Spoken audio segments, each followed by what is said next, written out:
2월 13일입니다. 소년 시절의 예수라는 제목으로 누가복음 2장 41절에서 52절까지 말씀 읽습니다. 예수의 부모는 해마다 6월절에 예루살렘으로 갔다. 예수가 12살이 되는 해에도 그들은 절기 관습을 따라 6월절을 지키러 예루살렘에 올라갔다. 그런데 그들이 절기를 마치고 돌아올 때에 소년 예수는 예루살렘에 그대로 머물러 있었다. 그의 부모는 이것을 모르고 일행 가운데 있으려니 생각하고 하룻길을 갔다. 그 뒤에 비로소 그들은 그들의 친척들과 친지들 가운데서 그를 찾았으나 찾지 못하여 예루살렘으로 되돌아가서 찾아다녔다.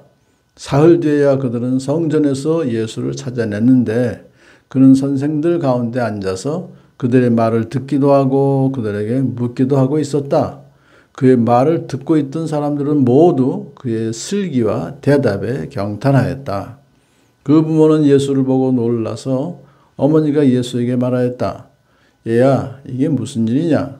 내 아버지와 내가 너를 찾느라고 얼마나 애를 태우는지 모른다. 예수가 부모에게 말하였다. 어찌하여 나를 찾으셨습니까? 내가 내 아버지 집에 있어야 할 줄을 알지 못하셨습니까? 그러나 부모는 예수가 자기들에게 한 그 말이 무슨 뜻인지를 깨닫지 못하였다. 예수는 부모와 함께 내려가 나사렛으로 돌아가서 그들에게 순종하면서 지냈다. 예수의 어머니는 이 모든 일을 마음에 간직하였다. 예수는 지혜와 키가 자라고 하나님과 사람에게 더욱 사랑을 받았다. 아멘. 소년 예수 12살.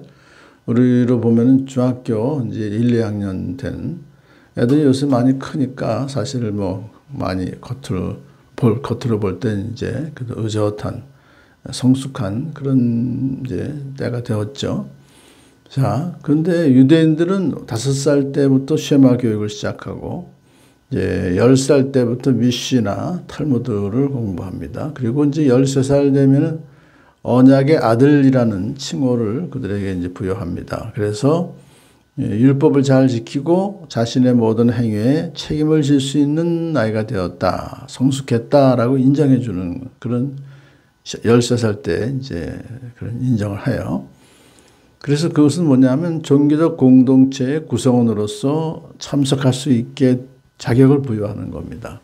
그러니까 이제 소위 말해서 절기에, 3대 절기에도 참여를 하게 되는 거예요.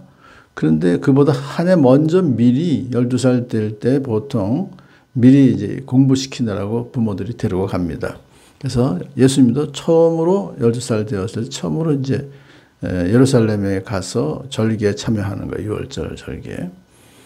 자, 잘 끝마치고 돌아오는데 소년 예수는 그냥 예루살렘에 머물러 있어요. 엄마 아빠한테 미리 사전에 양해도 허락받지도 않고 지멋대로 이제 그 성전에 있었던 거예요. 그러니까 부모님들은 그걸 모르고 당연히 이놈이 쫓아오겠지. 여러 친척들 친지들하고 같이 가니까 어울려서 왔다 갔다 하면서 가 있겠지라고 하면서 그냥 갔는데 하루 만에 보니까 없어요. 아무리 찾아도.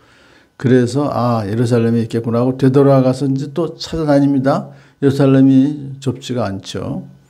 어디 있나 하고서 이제 다녔는데 하루 꼬박 걸렸어요. 사흘 뒤에야 드디어 이제 성전에 가서 예수를 만납니다. 찾아냈어요, 예수를. 아이고, 저기 있구나.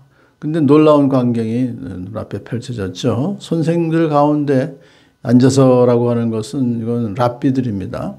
그들의 말을 듣기도 하고, 그 공부하는 건 좋아요. 근데 또 묻기도 하고, 또 대답도 하고, 뭐, 그런 서로 대화가 되는 거예요. 이게 평생 수평 대화가 되는 거예요. 어린 소년 예수하고, 나이 많으신, 그 당시에 가말리엘도 있을 거고, 샴마이, 힐렐, 유명한 랍비들이 거기 있었을 텐데, 나이도 많으신 분들하고 대화를 하는데, 그의 말을 듣고 있던 사람들은 모두 그의 슬기와 대답에 경탄하는 겁니다. 슬기는 원래 예수님은 그리스도 안에는 모든 지혜와 지식의 보화가 감춰져 있어요. 그렇기 때문에 슬기가 있으시고 지혜가 있으시고 또 대답도 잘 하시는데 성경 공부하는 거니까요. 구약 성경 공부하는 거 아니에요. 근데 대답에 경탄했다라고 하는 것은 예수님의 성경에 대한 지식이 아주 뛰어날 뿐만 아니라 랍비들도 보지 못했던 것을 얘기할 수가 있네요. 제가 볼 땐 그래요. 랍비들도 미처 다 구약을 안다고 하지만 또 뭔가 미진했던 부분들을 잘 정확하게 이것을 참 또 깨달을 수 있도록 랍비들이니까 제대로 가르쳐주면 또 잘 또 터득하니까요. 그렇게 된 거 아닌가 싶어요. 그러니까 이건 대단한 장면입니다. 이제 일단 부모는 예수를 보고 놀랍니다. 한쪽은 안도가 되는 거죠. 그런데 어머니가 예수에게 이렇게 말합니다. 얘야, 이게 무슨 일이냐? 내 아버지와 내가 너를 찾느라고 얼마나 애를 태우는지 모른다. 너 나한테 좀 얘기 좀 하고 있든지 아니면 허락을 받아야 되지 하고 책망 어린 섞인 그런 얘기를 하는 거예요. 그 앞에 펼쳐진 것은 대단한 일인데도 불구하고 일단은 이제 좀 책망을 하죠. 그러면 제가 잘못했습니다. 허락을 받지 않았습니다라고 해야 될 텐데 소년 예수는 당돌하게 말합니다. 어찌하여 나를 치셨습니까? 내 아버지 집에 있어야 할 줄을 알지 못하셨습니까? 나 당연히 지금 내 아버지 집에 이렇게 있으면 그냥 빨리 일로 오시면 될 텐데 뭘 찾아다니시고 그러십니까? 그런 거예요. 그러면 예수님이 아니 육신의 아버지가 분명히 요셉이 자기를 찾아왔는데 그 아버지 앞에서 내 아버지 집에 내가 있어야 할 줄을 알지 못합니까? 이건 어떻게 보면 엉뚱한 얘기로 들릴 수가 있어요. 그 부모들한테는. 왜냐하면 12년 전 얘기 아닙니까? 사건이. 12년 전에 놀라운 그 경험들을 하면서 참 낳은 아들이고 그리고 40일 만에 성전에 가니까 시몬이 또 다 얘기를 해주고 안나 여선지자도 그냥 감사하면서 또 메시아에 대한 정체성을 들어서 그때는 보아서 알았지만 12년 동안 거기에 대해서 별로 인식을 하지 못하고 살다 보니까 잠깐 이제 깨닫지 못하고 있었다.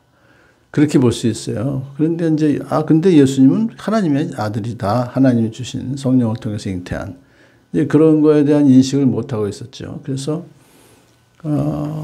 그들이 부모가 예수가 자기들에게 한 그 말이 무슨 뜻인지를 깨닫지 못했다. 그런 거예요. 그렇지만 이제 예수님은 일단 자기의 생애가 하나님 아버지의 뜻에 따라서 전개되어 간다는 것을 분명히 인식하고 있는 거예요, 자기는. 그 소년 예수 때는 어땠을까 하니까 자기는 하나님의 아들로서 하나님의 뜻을 이 땅에서 이루어야 된다. 그래서 내가 온 것이다. 그리고 혈육의 부모에 대한 순종하죠. 순종해서 이제 갑니다. 그러니까 육신의 부모에게도 순종하면서도 자기는 하나님의 아들이라고 하는 것을 끝까지 이제 잘 간직하면서 그리고 순종하면서 나사렛에서 지냈다 하는 것은 말이죠. 지혜와 키가 자라고 하나님과 사람에게 더욱 사랑을 받았다 하는 소년 시절, 청년 시절을 18년 동안이나 지내는 그런 것을 우리가 볼 수가 있어요. 그러므로 우리 예수님의 하나님의 아들로서의 모습도 우리가 봤고 또 부모에게 육신의 부모에게 순종해서 잘 자라고 있는 또 인간 예수에 대해서도 우리가 봤고 하나님은 100% 사람이면서 100% 하나님이시기 때문에 중보자로서의 우리를 구원하시기 위한 십자가의 죽음을 통해서 하나님과 우리를 화목시키셨던 그러한 예수님의 그 정체성을 다시 한번 우리가 오늘 보게 되는 것이죠. 자, 우리 자녀들이 지혜와 키가 자라고 하나님과 사람에게 더욱더 사랑을 받아가는 우리의 자녀들 되기를 간절히 소원합니다.